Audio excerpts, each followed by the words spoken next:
Hi, everybody. Welcome again. Welcome to the new subscribers.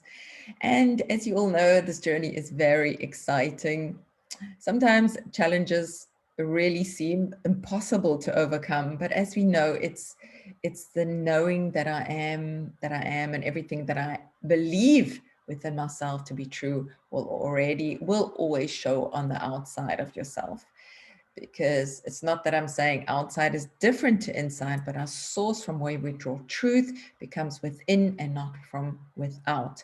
As I said many times, you learned this, or our programs have really made us to believe that we are our senses supposed to show us what is true. So we made our body our brain, and everything that we perceive on the outside. So you start believing for something on the inside. You build in gratitude as if it is already there, because it is. It's not as if it is there. It's already inside of you. It's unseen. We let go of things that don't look like what our dream looks like, the doubt, the worry. And then we go about our day and we let go of that outcome. It's not our job how this happens.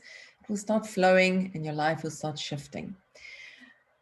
But what happens then? We've seen our outcome, go about our day, and the first could be the second thing, the third thing that happens in your day is something that is connected to the desired outcome, and it's screaming through circumstances or something that happened, or somebody said something to you, that thing, your senses then start telling you to realize that desired outcome is not happening. It is not true. It has not happened yet within you. So what we tend to do is we revert back to what we know. We are here born to live in the unknown yet the known. And by what that I mean, the unknown yet the known, that what's in yourself has already been formed. Your desires is already there. Okay, but we get moved and swayed by what we then see on the outside. Now I'm thinking of something that happened in the Bible, isn't it? When the guy, Peter, walked on the water, he could do a supernatural thing. It's a normal thing to walk on water. He had his eyes fixed in one place. It was focused on Jesus. As soon as he turned around, his senses started speaking and telling him, this is not possible. You cannot do this. And what happened? He sunk. Now that's a perfect example of quantum reality. So we revert back to what we know. Hang on a sec. So what I'm going to do today is just like give you a bit of a visual. So I'm going to move something out of the way. A visual of what this actually looks like in the quantum field. What happens when our senses tells us something is true? Why does it put us in separation of all possibilities? Because we are one with all. So everything is already available to you. So I'm just going to share the screen. Bear with, oh, here we go. Where is my, here we go. I'm going to share that. As you can see, let me just try and make it bigger. Hang on.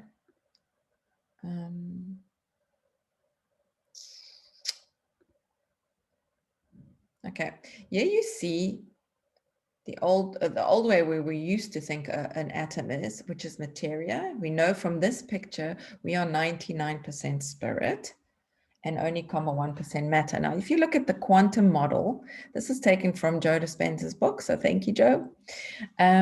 This describes exactly in a visual what you actually look like. So here we go, the electric cloud, spirit, energy is 99.99% energy. The nucleus is the matter, but as Joe says, in the scientific pictures, the quantum models that they took, you cannot actually see the nucleus. They actually made it possible for see the material part, because just to prove a point, to show you. So it shows you can only change things if you're living from you as spirit, because that little bit there, the 0.0001%, is changeable, formable, according to who you believe you are. So excuse me, that one. So what is a collapsing wave function? So that everything that you have not seen is actually there. It shows that the scientists found out they could notice how particles would come into sight and disappear again. Come into sight and disappear again into nothing. It reappeared. Now, so it's responding to you. So say you stay in the state of mind, you as spirit, believing that all that you are believing to be here is here now, has been done, is finished. It's in the unseen. So this proves it. So now you stayed in this thankfulness and feeling gratitude for that desire that you believe you have already experienced and is already existing. It doesn't actually matter what it is. It could be finances, it could be anything, because it's all about what you believe, the I amness of who you are, the equalness to God, and you start acting as that by saying and feeling and gratitude for that which already exists. What does the scripture say again? Be thankful in all things. Be thankful for things that you have not seen yet, but already exists. Isn't that exactly what I'm saying here? So when you're in that state of gratitude and believing it already exists in your life, like I said, it doesn't matter if it's health, finances, it could be anything, relationships, and you stay in the state of gratitude. It doesn't have to be long. Just intentionally connect with that gratitude that has already existed, already happened. And then you just let it go. Because as we said, it's not up to you to make it happen. Your part is acting like God. He made you like him in his image, spirit. And it's not by power, by might, but by the Spirit, says the Lord. So this is the actual picture I wanted to get to today, but I had to go through that just to give you guys a reminder once again. So where is this possibility field where everything exists? Wealth, soulmate, joy, health, every potential. In the now, in this gratitude and a higher frequency. It's a high frequency. It's where matter becomes, you can shift and change it according to what you desire it to be by seeing it already changed. So this is what I'm speaking of today. When we then go, we see our outcome, we let it go, walk into our day, and all of a sudden our knee is sore. And you think, oh, but it's still sore. Oh, look, this is truth. It's showing me it is sore. It will never change.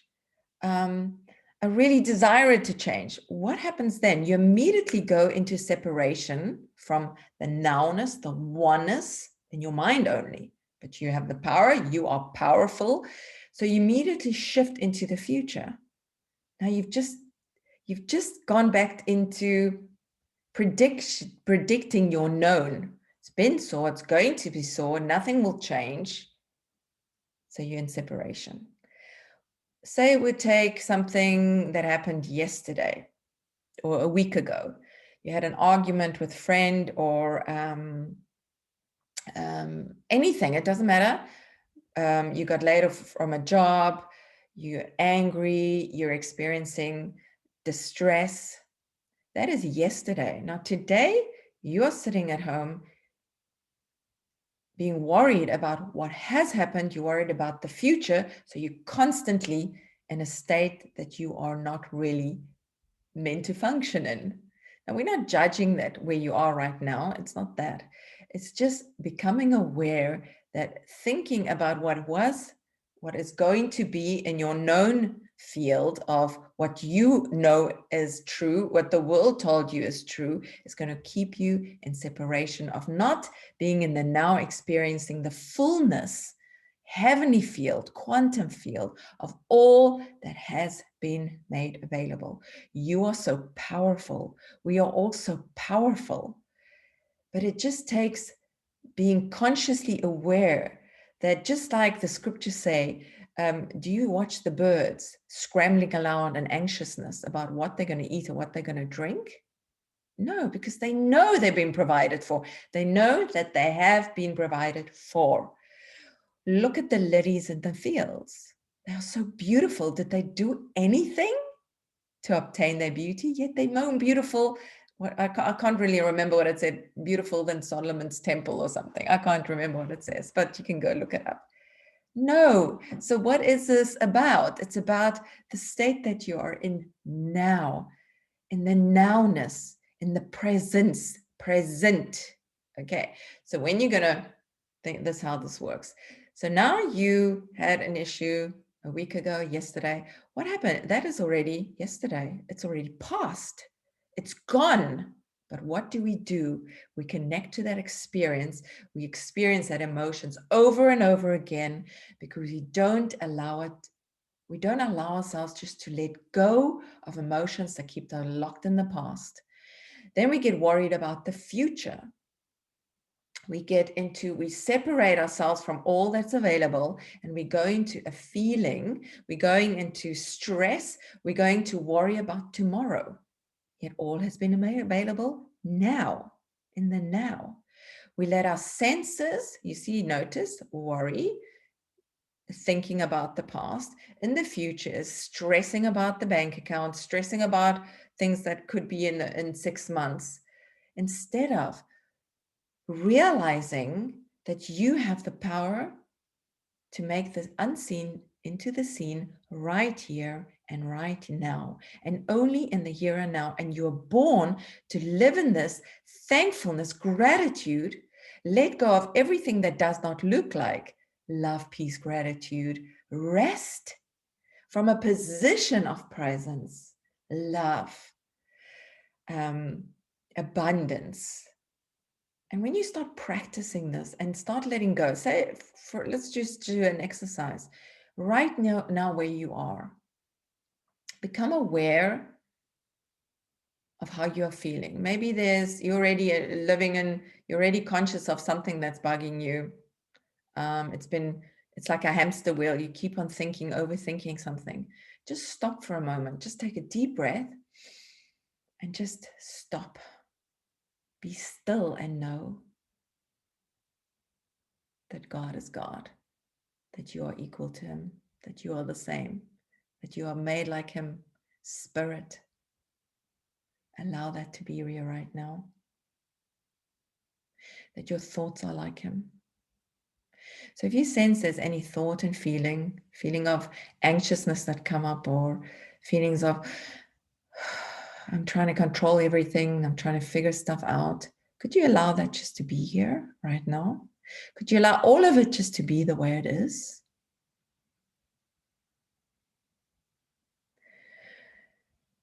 Just a reminder again, since you as energy, spirit, are always in motion, as soon as you worry, stress, become anxious, fearful something, fear lack, fear death, fear sickness, fear anything, you resist, you become, and you stall what is. You stop your flow, you stop your creativity. Everything becomes difficult because then you are moving from matter to matter. Trying to shift from separation is like pushing a rock or trying to push a rock away, when actually the true you only lives from spirit. So anything that does not look like spirit, anything that causes you to resist what is, everything that causes you to want to go and be in the known of the future, or the reverting to the known of the past, just let it be and let it go. Become aware that you as love, you as spirit, allows for all things to pass through. You as spirit is always in the now, in the present. You as spirit can see the unseen has already been done for you, always working out for you. So it's not that we don't care if challenges come our way, because we are shifting our consciousness, we are shifting the way we think. So we become aware of what the now is. That is where the excitement rises. Because if you could now say, I know exactly how this is going to play out, in 3 days, I get this, job and I'm going to be working there, and that's not living in the unknown, that's living in the known. If you could predict your future, absolute certainty, in this outer realm, then it's in the known. And we want to be in that known. We want to know in 3 days I have this job. But what if you come back, you allow everything to be, and you allow the feeling of this wonderful job? Exactly, you write down, this is what this job looks like. I can feel the gratitude of my family for this job that I have. I can feel and sense gratitude, this peace. Now, I don't know whether the job is going to be tomorrow, in 2 days, in 3 days, but I'm sure I have the job already. I can feel the excitement of that job. I can feel the excitement of this practicing presence, practicing now, practicing this quantum field, this heavenly field, that all things are already here. And if it's challenging because of some things that seems big, because whether you're seeing a chocolate appearing in your reality, or you see flowers appearing, or you see $1 million job appearing, or you see a house appearing, the principle is the same. We judge whether it's a big thing or it's a small thing because of our body, our senses telling us or wanting to guide us to what is true and what is not. So from today, start practicing. You have been practicing the gratitude. Start becoming aware where you feel you fall back into the old pattern. Welcome that. It's not that you judge that you fell back into the old thinking, that you judge you want the known future and you're reverting back to the known feelings of the known past, known experiences. No, it's okay. It's allowed to be, because it's showing you there's a pattern. That's all it is. You trigger, you worry, you think, oh gosh, why am I worried? Old pattern. This is how I used to think. But now I know that I can allow for all these feelings and then just let them go. So I know, and this has helped us in so many ways, to shift from just knowing something is true to experiencing something in your own life that is true. So I encourage you in this week to just practice, or in the next 3 weeks, take one topic, become aware how you respond around certain things, and stay there. Just use it. Because we can become so inundated with so much information, yet it's all just information. And we're in an age where we have so much help, but just starts putting these things into practice in small little steps. And that is the big shift in your life. So until next time, guys, have a wonderful, wonderful day. Goodbye. I'm just going to switch off here. Goodbye.